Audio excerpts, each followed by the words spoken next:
All right, so as a project manager, here are the things that you would need to coordinate to get a project done. There are several steps to a dam removal project, and they're not necessarily in this order.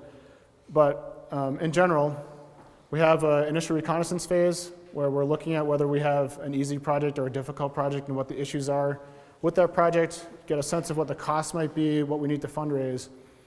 There's fundraising usually throughout the entirety of a project. We often split project steps up such that we do design work or preliminary design work first, do some additional fundraising, get ourselves able to get through the regulatory process, and then construction or deconstruction. So there's usually fundraising throughout. We will develop a preliminary or concept design. So this is just basically drawings of what the site will look like and some concepts on how we will deal with issues like sediment management, dealing with contaminants at the site if they're there, how we're going to help manage for species that are at risk, so threatened and endangered species if you have them at your site, how we're going to deal with things like infrastructure. Is the dam near a culvert or bridge or retaining walls? Are there utility pipes going through it, so on? So we'll figure all that out at a conceptual level in the preliminary design. There's often a social process on these projects, and that can sometimes be the most difficult part of projects, and so there'll be some kind of community stakeholder involvement. We have, of course, a regulatory process that we go through, and Serena's going to talk about this more a little bit later. Sometimes that regulatory process we go through after design work. Sometimes we begin it before design work, depending on when regulators want to actually get involved with the process. We will then develop an engineering design and restoration design for the river. That is a more detailed design than the concept plans, usually showing what we want the elevations to look like at the end of the project, so what level the river is going to be in different places, how much of the structure is getting taken out, so on. And then, of course, there's construction, and hopefully, for many projects, there's a monitoring phase also where we evaluate whether our work actually met the goals that we wanted it to meet in terms of both fisheries, but also in terms of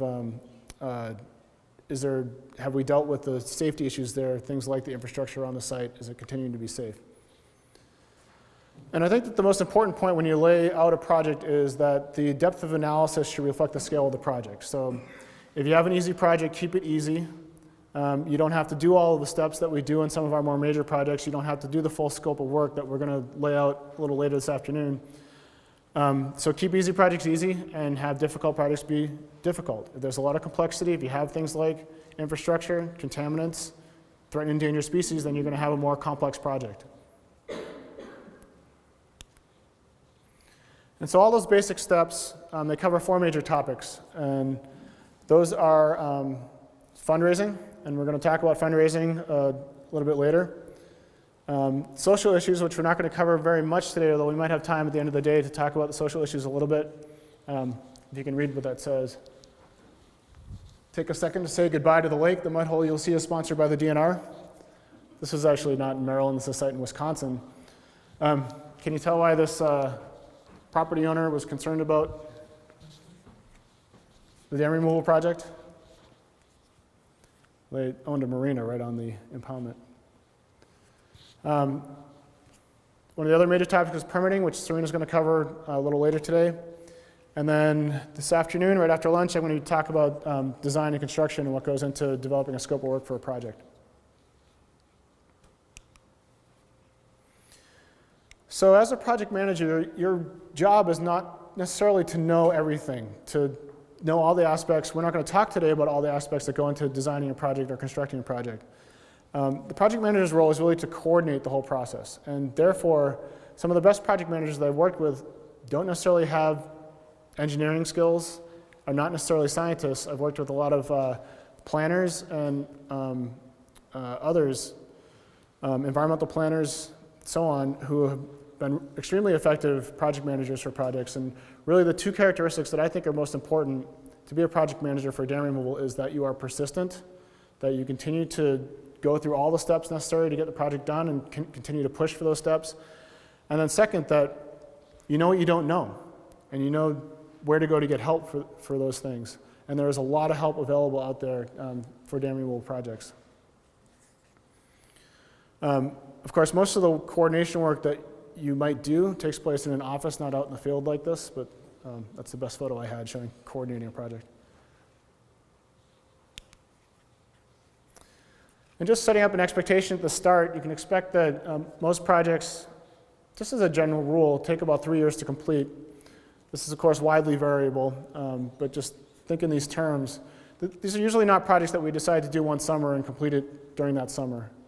These are extended processes. So year one will be from those, remember the steps of dam removal project. Year one will be doing that initial reconnaissance work, evaluating the site, figuring out whether you have an easy or difficult project, and then some of the preliminary design work and fundraising and so on. Year two then would be the design and permitting work. The permitting work often extends into year three, depending on how extensive the process is. And then year three is implementation. And again, just to set up an appropriate expectation, this is a general process. We have done projects in a year or less in some places, and we've certainly done projects that have taken 10 years or more in some places.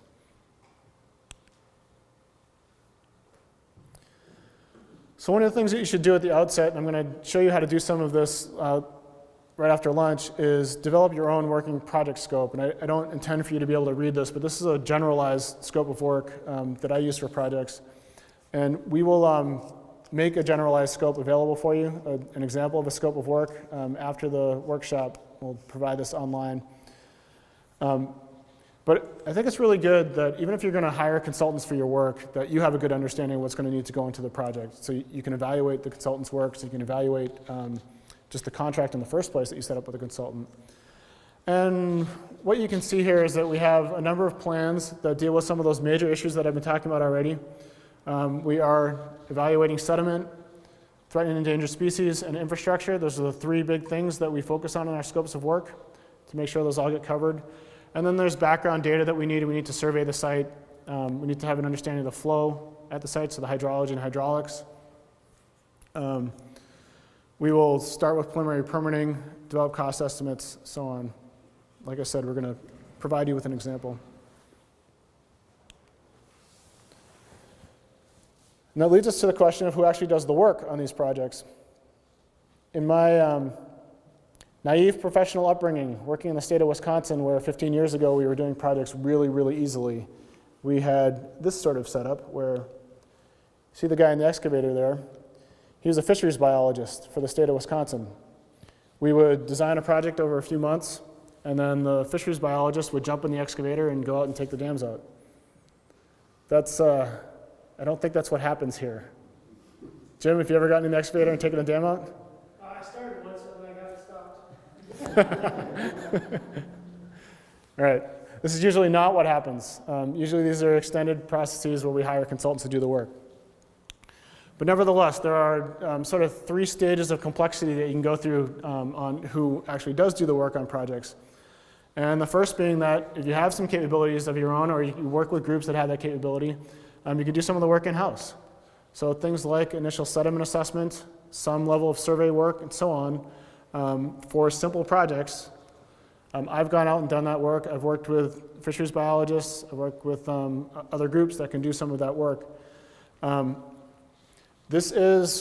That in-house work is usually for the most basic of projects. So places where there's very little risk of anything going wrong. So there's no bridges that are going to fail.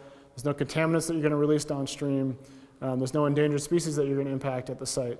So for places where my lawyer is okay with us taking on liability because there's no risk, then we can do some of that initial design work. The second stage, getting to a little bit more complexity, is you can work with a group like the Fish and Wildlife Service that has some design and construction capabilities. This is something that we've done in the Northeast and the Southeast. North Carolina has removed a few dams working with the Fish and Wildlife Service, and we are working on a couple now in Massachusetts. I think most commonly on most of our projects, because we have some level of complexity for various things, we are hiring consultants to do the work, and consultants are able to take on the liability through their engineering expertise, their professional engineering stamp, to be able to handle things like contaminant management or infrastructure protection and things like that. So with increasing level of project complexity, these are the ways that you can get a project done. If there's nothing that can go wrong at your site, which is somewhat rare, but if there's very little risk at your site, then you can take an easier approach and save an awful lot of money by taking that approach. So I'm going to go into what we look at now in the initial reconnaissance phase when we have a dam that we're interested in removing, what it is that we look at. And number one, step one is that the dam owner has to be on board. There has to be some hook, some reason why the dam owner is interested in taking a dam out. As I talked about, usually that hook is just costs associated with dam ownership, so repair costs, liability, things like that, maintenance costs. This seems obvious that in order to do a dam removal, you have to have the dam owner on board with that project. But I've worked with a number of groups that just pick a dam that they want to take out because it's good for fisheries, it's good for ecology, and then spend the rest of their careers just trying to take out that one dam. So there has to be some reason that the dam owner wants to take the dam out, and you need to find that hook.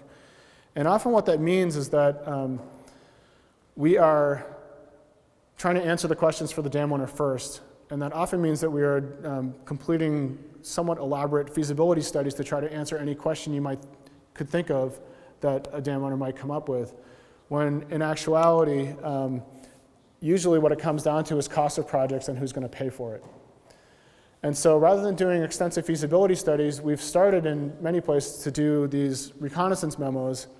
And this is basically, rather than a feasibility study that looks at multiple issues, costs somewhere in the range of $50,000 to $100,000, we will do these reconnaissance memos that are about 8 to 10 page documents. They cost between $3,000 and $5,000. You'll have an experienced consultant go out, take a look at the site, do a site assessment, lay out the project challenges, develop a cost estimate, and provide what essentially turns out to be a decision-making document for a dam owner and other parties involved.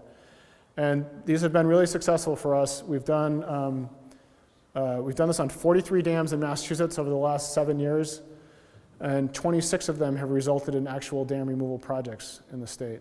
So a very cheap way of doing feasibility, just to create a decision-making document. Once you have a decision made, then you can move into just designing whatever that decision is. So you're not looking at multiple alternatives. You're not looking at all of the issues that you might think of at the outset. You're just focusing on designing the project that you've decided to design. So other reconnaissance level issues, I'm going to show you 6 of them. And the first set, these first 3, are sort of the social challenges with projects. And what we're trying to do now is, once we have the dam owner on board, we're evaluating whether we have a simple project or a complex project. And these are the items that make up that difference. So the social challenges, number 1, land ownership around the impoundment. A dam that has an impoundment where the land is entirely owned by the dam owner and you have an interested dam owner, that's a much easier project than a dam with an impoundment that is lined by wealthy summer homes, right? You're going to have a much more challenging time with, on sites that have homeowners that look out over the pond. So that's one of the issues. Another is, even though many and maybe most dams are no longer serving the purpose that they were built to provide, they still are serving some purpose. And those can be things like emergency water supply. That's a water supply intake in the middle photo there. Emergency water supply for fire suppression, things like that, recreational uses. If the impoundment has an active use, and especially if it's an economic use, like it provides hydropower, then that's a much more difficult project than an impoundment that's providing no use at all. The third social challenge, the third reconnaissance issue, is whether there's general public interest around the dam. Is the dam in a very visible site? Is it downtown? Are there kids that play on and around the structure? Is it a site where people have had their first kiss? We often hear that we have first kiss dam sites, which always makes me think we need to have more first kiss dam removal sites also. Often you'll find dams on town seals. And obviously if a dam is on the town seal, it's going to be of greater interest to the community than a dam that's out in the woods somewhere that nobody really sees. So these are the 3 social issues that separate easy projects from more difficult projects.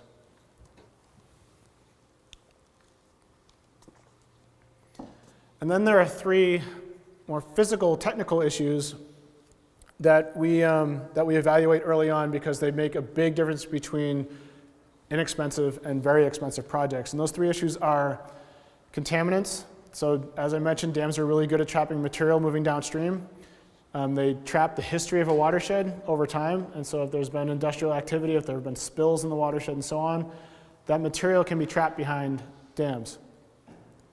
If we have contaminants behind a dam, it can turn a $300,000 project into a $3 million project or more. And so this is something that we want to figure out early on, whether we have this issue, to be able to evaluate whether it's a project that we can manage with our normal funding sources. Second is endangered species, and I'm going to talk about this a little bit more early this afternoon. But if you have species that you need to be really careful around, then you're going to have a longer evaluation process. You have groups like the Fish and Wildlife Service that need to get more actively involved with your project design. You have natural heritage programs at the state level that need to get more actively involved. And it just means a more elaborate process and sometimes more expense involved in that process. And then finally, infrastructure. Things like utility pipes, bridges, culverts, retaining walls, all of those things. If we do a project and cause a bridge to fail as a result of our work, then we're never doing a dam removal again. And that work can be quite expensive to both evaluate and stabilize structures that need to be stabilized as part of project work. So these are the three big issues that we focus our scopes of work mostly around to make sure that we don't screw up any of these. And these are the issues that separate expensive projects from inexpensive projects. So remember these: contaminants, threatened and endangered species issues, and infrastructure issues are the three big ones that we think about. I'm going to quickly show you a few very brief examples of some projects just to show some before-afters. And then we're going to go into that reconnaissance exercise that I mentioned in the beginning. This is the Sawmill Dam. It's on the Eel River in Plymouth, Massachusetts. I wanted to show you this one because it's part of a bigger project. This dam here was, we removed in 2010. As we started at this structure, we looked at what also was upstream to see whether there was more aspects of the project that we could pull in and do all at once to try to have some economy of scale. So this dam was one of 7 dams that were removed over a stretch of river on the Eel River. We removed 7 dams and replaced 2 culverts with open bottom arches, culverts that were wide enough to allow the entire river to go through it. And then we restored more than a mile of river channel also as part of this project.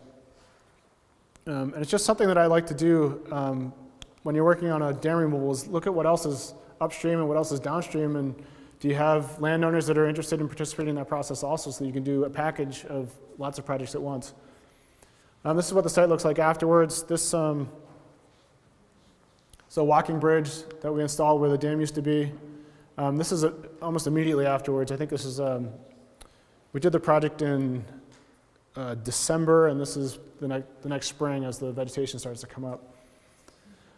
You can see the abutment that we left in place over here. There was, we had an issue with historic resources. This dam, the town of Plymouth is where the Pilgrims landed in 1620, so one of the most historic towns in the country. This dam, we joked, it looked like it was built by Miles Standish himself. It's a very old structure. Turns out that it wasn't, but instead there was an even older structure that was underneath that the historic resources folks wanted us to just bury in place, which has been a really interesting result for me, that we've had the idea going into projects that we want to highlight the history of the site, that we want to highlight whatever we find and maybe try to recreate it at that site, but instead, usually historic resources, the archaeologists want us to hide things away, so keep it buried so that sometime in the future they can dig it back up again as an archaeological site. So the Briggsville Dam, also in Massachusetts, in the western part of the state. I wanted to show you this example because this dam was purchased by a very small school supply company. They were buying the warehouse that was next to it as part of their operation, but along with the warehouse came a dam. They, shortly after that purchase, learned that they had a $300,000 repair on that project. It's a very small business in a rural area, and they were going to have to lay off staff if they had to repair their dam. So they worked with us and the NRCS to take the dam out, which we also removed in 2010. And they were able to, we got a lot of support from the community because they hired people in the community. It was an important tax base for the community. And we took the dam out, restored cold water habitat for brook trout and other species, including a state-listed sucker species through here, and had a very successful project that was highlighted nationally with the Natural Resources Conservation Service because of that rural business link. This is Cox Brook in Vermont. I wanted to show you this one because this is a site that the state did in-house. We had the state dam safety staff actually design this dam removal themselves. It was an important site because just downstream of this dam, down this steep rocky section of river, was a number of houses that were around a bend. So the river shot straight at those houses and then took a turn. And if this dam had failed and it was in imminent threat of failure, a flood would have taken out those houses immediately downstream. So the state dam safety staff actually designed this dam removal, and it was extremely successful during Hurricane Irene when we had well beyond the 100-year flood come through here. They had no problems downstream. The dam probably would have failed in that big flood. And we even found that the plantings that we did along the side there had held up because we had the right channel structure, the right channel capacity going through.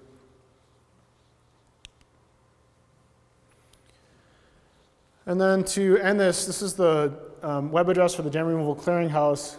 I think if you are interested in this, this is a site maintained by the University of California at Berkeley that includes lots of publications, reports, sometimes design plans, videos, so on, all about dam removal. You can find just a huge amount of information there. You might want to, rather than write down the web address, just Google dam removal clearinghouse, and you'll find it by doing that.